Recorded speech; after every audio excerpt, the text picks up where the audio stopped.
Mesdames, Messieurs, bonjour, très heureux de vous retrouver ce jeudi 28 mai de l'an de grâce 2020 pour une nouvelle édition de Écho du Monde, l'actualité du monde. Nous démarrons bien sûr par la France ce matin. Sous forte pression pour desserrer les taux, le Premier ministre Édouard Philippe et son équipe présentent ce jeudi l'acte 2 du déconfinement en France. Des assouplissements comme la réouverture des restaurants en zone verte dès le 2 juin pourraient être annoncés. Objectif, relancer l'activité économique. Après un premier déverrouillage le 11 mai dernier, le gouvernement français présente ce jeudi son plan pour l'acte 2 du déconfinement. Des assouplissements sont attendus à partir du 2 juin au vu d'une situation sanitaire encourageante. Les mesures seront tranchées jeudi matin en conseil de défense. Le tout sera présenté à 17h par le Premier ministre Édouard Philippe et plusieurs autres ministres français. Selon une source gouvernementale, l'exécutif envisage la réouverture le 2 juin des hôtels, cafés, restaurants en zone verte. En revanche, en zone rouge et donc à Paris, ils ne pourraient rouvrir leurs portes que le 1er juillet prochain. Autre bouffée d'air envisagée, la réouverture des parcs et jardins partout, mais avec le port du masque en zone rouge. Le sujet est l'objet d'une passe d'armes à Paris entre le gouvernement et la maire socialiste Anne Hidalgo qui plaide ardemment pour leur réouverture.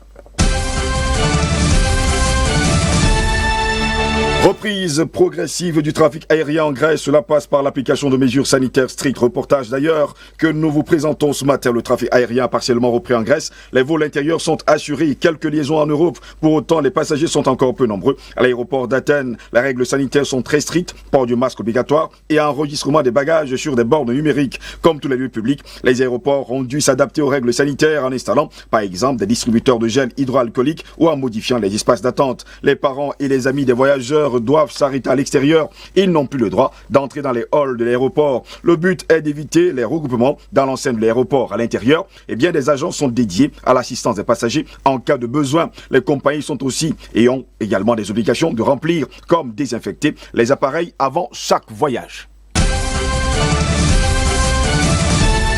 Le Parlement chinois a adopté ce jeudi le projet de loi controversé sur la sécurité nationale à Hong Kong, pris en réaction au vaste mouvement de contestation de l'an dernier dans l'ancienne colonie britannique. C'est à une écrasante majorité que le Parlement chinois a approuvé ce jeudi 28 mai le projet de loi sur la sécurité nationale à Hong Kong.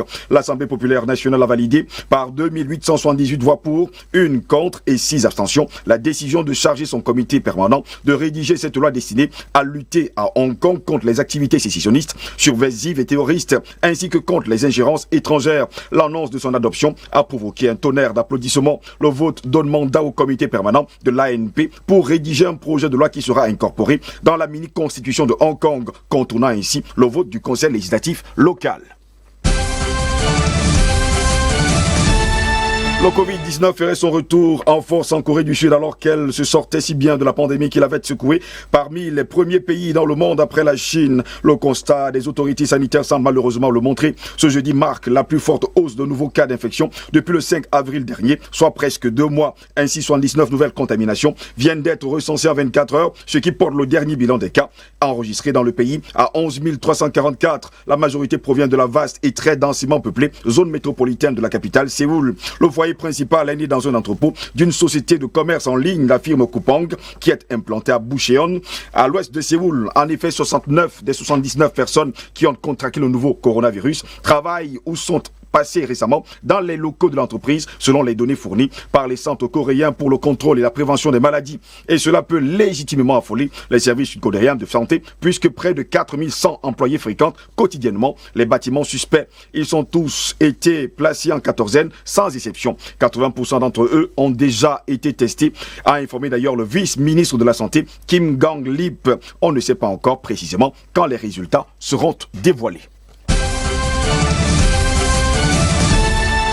Les États-Unis ont franchi ce mercredi la barre des 100 000 morts du Covid-19. Malgré ce bilan qui devrait continuer à s'alourdir, le déconfinement est en cours dans plusieurs États. Le chiffre était attendu, mais il n'en est pas moins symbolique. Aux États-Unis, plus de 100 000 personnes sont décédées des suites du Covid-19. Ce bilan annoncé mercredi 27 mai est nettement supérieur à tous les autres pays du monde selon l'université Johns Hopkins. Le nombre de morts sur 24 heures est par ailleurs reparti à la hausse mercredi avec 1401 décès supplémentaires enregistrés après 3 jours d'affilée à moins de 700 morts journaliers. Le premier mort de Covid-19 aux États-Unis avait été annoncé fin février, même si les autorités ont depuis confirmé que d'autres personnes avaient en réalité succombé à la maladie dès la mi-février. Le pays enregistre aujourd'hui près de 1,7 million de cas de nouveau coronavirus, dont quelques 385 000 personnes sont déclarées guéries. Le nombre réel de décès et de contamination est toutefois nettement plus élevé, estiment les experts. L'État de New York représente à lui seul quasiment un tiers des décès déplorés dans le pays, où les drapeaux ont été mis en berne